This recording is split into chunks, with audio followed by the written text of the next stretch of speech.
Hi everyone, my name is Sarah, and I am presenting today on why capital punishment is not a bad public policy. My group was Bailey Johnson, Reagan Bell, and Braden Brown. So we're first going to talk about the process. There are certain crimes that qualify an individual for capital punishment. These include murder, especially heinous and aggravated forms of murder. And then in some states, it depends on the state, but in some states, terrorism, espionage, and possibly rape can also be punishable by death, depending on their severity. The trial process for crimes that have the possibility of capital punishment are a little bit different. So the arrest is made, suspect goes on trial, that's normal. Prosecution must prove the suspect to be guilty beyond a reasonable doubt. And then if they are found guilty of a crime punishable by the death penalty, there's another phase of the trial, a different trial, and this is called the sentencing phase. And this is where a judge or jury decides whether or not the suspect should be punished by death or by something lesser. So this is decided by mitigating or aggravating factors. We're going to talk about those for a second. Mitigating factors are factors that might qualify a suspect for something lesser than capital punishment or death by the state. These include age, mental state, and history of abuse of the suspect. So I think it's important to understand that before you're even sentenced to death by the state as a suspect, they have already looked into your past, they've already looked into your mental state, and they've already looked into your age and other things that might have caused you to commit this heinous crime, right? So they've already looked into the background, and despite that, they have decided that it's worthy of capital punishment. And some things that can push them over the edge that make them believe that this is worthy of capital punishment are aggravating factors. And these include premeditation, multiple victims, the brutality of the crime, and the involvement of vulnerable victims. So these aggravating factors and mitigating factors are balanced by the judge and jury, and they help decide whether or not a suspect should qualify for capital punishment or not. So we have a little example for you we want to talk about. This is Ronald Dominick. He was a serial killer. He's also known as the Bayou Killer. He murdered at least 23 men during the years of 1997 to 2006 in southeast Louisiana. He was indicted for first-degree murder, and his punishment was to be the death penalty. So he went through the first phase. It's determining innocence or guilt of a lesser offense. So if he's determined innocent or guilty of something lesser than he was on trial for, the trial's over. Dominick's case did not end here. They went to the second phase, the sentencing phase, and Dominick was found guilty of capital murder and was legally sane. So this is where the jury decided on a punishment, and death sentencing is possible. So both sides of the case present their arguments on whether or not the death penalty should be administered. This is when mitigating factors are brought up by the defense that attempt to lower the amount of blame. This is also where aggravating factors are brought up by the prosecution to attempt to raise the amount of moral blame. So in the end, Dominick was not sentenced to death, but rather 8 consecutive life sentences without the possibility of parole. I just want you to look at this graph. It's insane. These are on the left side of your screen, this is the name, age, and location of all of the individuals that Ronald Dominick murdered. There's 23 that we know of. We don't even know. He's suspected of murdering others, but he wasn't convicted for others. So 23 known victims. If you also look before he even murdered, his arrest record showed that before he became a serial killer, he forcibly raped women and disturbed the peace and harassed people via telephone. Is this someone you think should have escaped receiving the death penalty? Like, he murdered 23 individuals, he raped multiple women. He's just not a great guy, right? Not a great guy. Not someone that probably should have received, who should have escaped receiving the death penalty. So we're going to talk about some reasons why capital punishment is not bad for society, or not a bad public policy. The first one is retribution. We talked about this a couple weeks ago in class, or on the lecture. It feels good and it feels just to see people get punished for terrible and heinous crimes that they've committed against innocent people. So it's important to look at how society feels. It just feels good to know that someone is getting what they deserve, right? Like, they commit heinous crimes against 23 individuals. They brutally murder 23 individuals. It feels good to see them to suffer a fate similar to that, right? Closure for victims, families, and society. Capital punishment can offer a sense of justice and closure to the victims' families and the remainder of society. And I think it can bring comfort and solace to the family, knowing that the person who brutally murdered your loved one might face a similar fate. And maybe not in the same level of brutality, but will face death, right? Deterrence is also another point. Facing death for heinous crimes can often deter or disincentivize people from committing crimes. So just looking at, if someone's about to commit a crime and they realize they actually might die for this, they'll lose their life for this, it might make them think twice about committing something so heinous. The last point, we kind of touched on this earlier, but we're going to go into more detail here. It's public safety. So some proponents assert that the death penalty ensures that certain dangerous individuals, particularly those who have committed heinous acts and may pose a continued threat to society, will never be released. They argue that keeping such individuals in prison for life may not guarantee the same level of safety. We're going to talk about this. Homicide offenders are likely to murder again. So we read this research paper. It says prior first-degree murder convictions saw a 198% increased likelihood of murdering again, which is insane. So you let these people go, they get out on good behavior, they go back, and they have a almost 200% increased odds of murdering again. Another study was conducted, and it showed that 43.2% in this sample committed murder in a rapid sequence fashion. And this means that multiple murders were occurring within fewer than 14 days between them. The other 56.8% did kill again, but had longer periods of time between them. The purpose of this study was to express the infringement on public safety when a sexual murder is suspected. So even that time in between trial, a lot of these homicides occur within 14 days of each other. So even the time that it takes to be on trial is risky for society. So in the end, the bottom line is homicide offenders are likely to murder again after killing their first victim, and they are an absolute threat to public safety. And I want to take a second to talk about the impact violent crimes have on their victims, because I think this is something that doesn't get talked about nearly enough when we talk about the death penalty. We argue the death penalty, and everything goes to the accused and to the suspect, and should he die or not. We need to focus on the victims. If the victims survive, most of the time in capital punishment it is death that was the result. But if they survive, these victims deal with physical injuries, and they're life-altering. And they continue throughout their life, and they're very serious injuries that are a result of this heinous crime. Psychological trauma is another huge deal, and this is a lifelong battle with PTSD, anxiety, depression, suicidal thoughts, and suicide, right? They may not lose their life in the initial crime, but they may lose their life to suicide because of the effects of these crimes, and those aren't counted usually in court, right? Another point is emotional distress. This works hand in hand with psychological trauma. Victims can feel a range of negative emotions that have long-term concerning mental health issues and disorders. And financial strain. Victims will have to pay medical costs and possibly therapy costs. And this adds up and just feeds into your emotional distress, right? Like, the more financial stress you have, the more emotional distress you have, on top of the psychological trauma you're enduring from surviving something so heinous, right? Another point that has to be brought up, good behavior can be a facade, right? Dominic killed at least 23 men, but he was respected in his community, and he volunteered on weekends, right? He looks like a good guy from the outside. Forsyth makes an important note that even serial killers are conformist most of the time. This duality, this two-facedness, makes these type of offenders dangerous, right? Ted Bundy is a great example of this.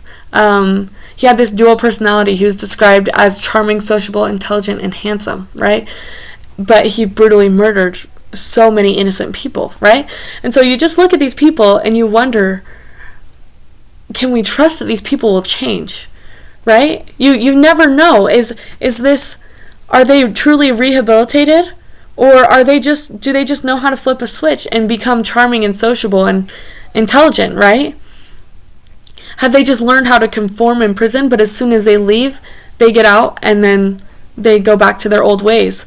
And it's important to understand, could rehabilitation even occur? And if we think it has, can we trust that? You know what I mean? Because there's so much duality in these serial killers' personalities. So there are alternatives to capital punishment we're going to talk about. The question we have to keep in mind with this is, are these the best solutions for the welfare of society? So the first alternative is release and parole, and the second one is lifelong imprisonment. We're going to talk about each of these in depth. So the effective release, there are heavy effects of release on public safety. In the United States, when prisoners are relieved, they face a lot of challenges that keep them from becoming a productive member of society. And within 3 years of release, 67.8% are rearrested. And within 5 years, 76.6% are rearrested. So we see these repeat offenses in very high rates, right? As soon as they get out of prison, within 5 years, right? And there's such a high percentage of these repeat offenders. But when it comes to something of the magnitude of capital punishment, that merited capital punishment, right? When it comes to brutal murder, terrorism, espionage, rape, it is not safe for society for these people to be released. The discussion should not be about release, right? It should be about capital punishment versus life in prison. And I think now we're going to view the viewpoint of the accused, right? We talk about due process, and we talk about how it's important to view the right of the accused. And we're going to talk about what their thoughts are on this, the accused thoughts are. So Ronald Dominic had heart surgery paid for by the state, and Ronald said he didn't understand that. He said, "Why don't they let me die? I am so miserable." That is a word-for-word quote from Ronald Dominic, the man who murdered 23 people. Ronald would have died long ago if the state had not provided him health care, which was paid for by the citizens' taxes. Keeping people alive with no possibility of parole have lost their life already. It's just a prolonged life sentence, right? And you see, instead of citizens' taxes going towards rehabilitation of people that could actually rehabilitate and become productive members of society, is instead going to be spent on this serial killer's heart surgery. You know what I mean? Another thing, Joseph Dole was a prisoner sentenced to life in prison.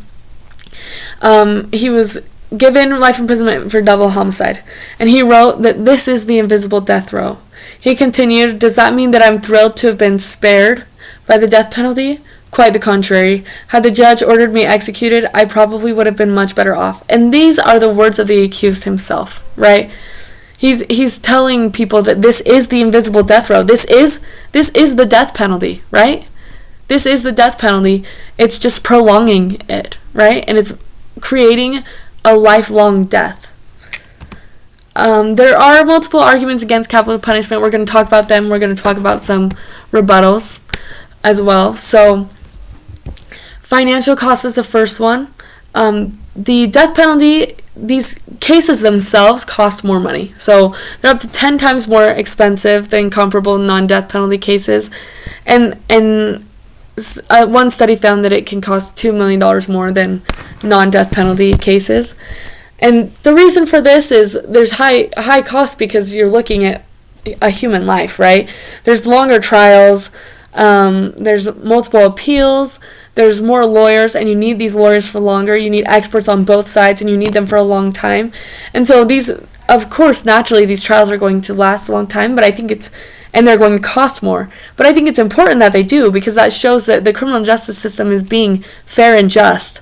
And they don't just want to glaze over the fact that a life is on the line, right? You don't want a short trial and they just decide, oh, beyond a reasonable doubt, he's guilty, let's kill him, right? You don't want a suspect to be murdered without true thoughts going into it, right? True experts and lawyers going into this and debate and actual understanding of mitigating and aggravating factors.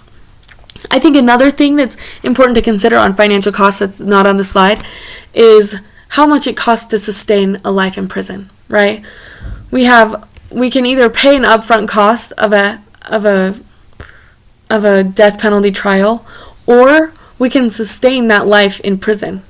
And we can pay for Ronald Dominic's heart surgery as citizens, right?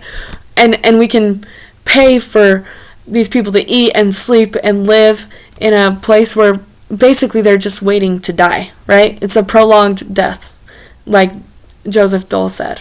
It's the invisible death row, and we're funding this for 40, 50 years after, right? So I think that trade-off is important. How much are we spending on the trial versus how much are we spending to keep these people alive, only to die, right? The second one is a little bit harder. So the second one makes my stomach turn, and that's incorrectly sentenced inmates. And this is something I think everyone can relate to. So the death penalty carries the inherent risk of executing an innocent person. So in the last 50 years, since 1973, at least 195 people who've been wrongly convicted and sentenced to death in the U.S. have been exonerated. And it is clear that innocent defendants will be convicted and sentenced to death with some regularity as long as the death penalty exists. It's unlikely that the appeals process, which is mainly focused on legal errors and not on factual determinations, will catch all the mistakes.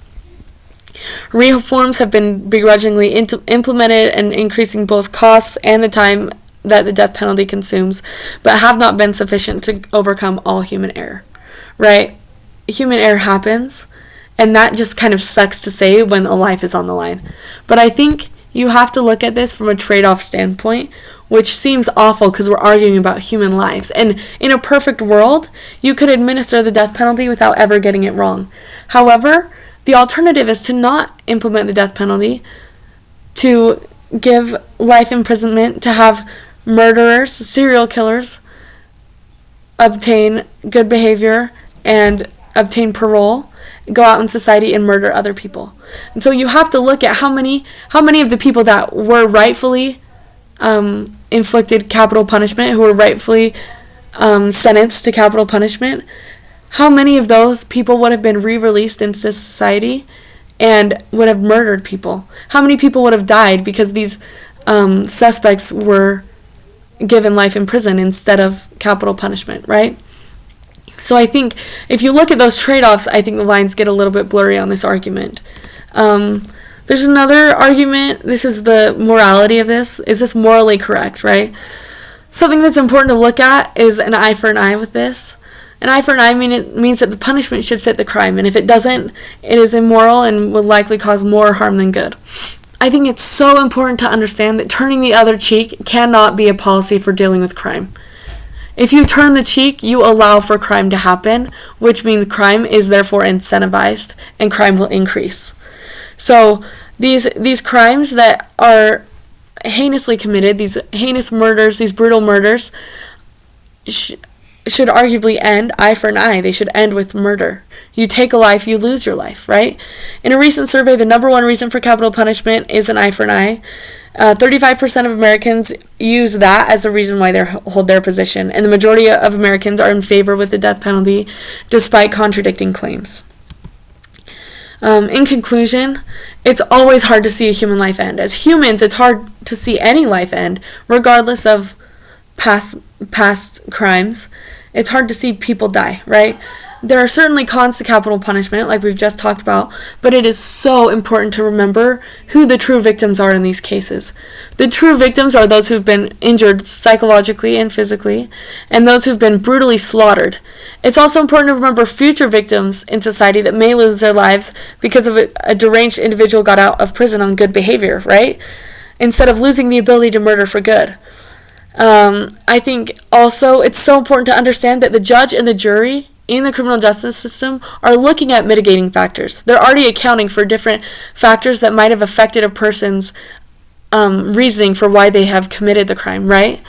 But by remembering who the true victims are in these crimes, it makes it so easy to see why capital punishment is not a bad policy in the criminal justice system. These are our references. We quoted a lot of scholarly articles and books in this presentation, so if you want to go check, I highly encourage it. And we just wanted to say thank you for listening, and we hope that you opened your mind a little bit today.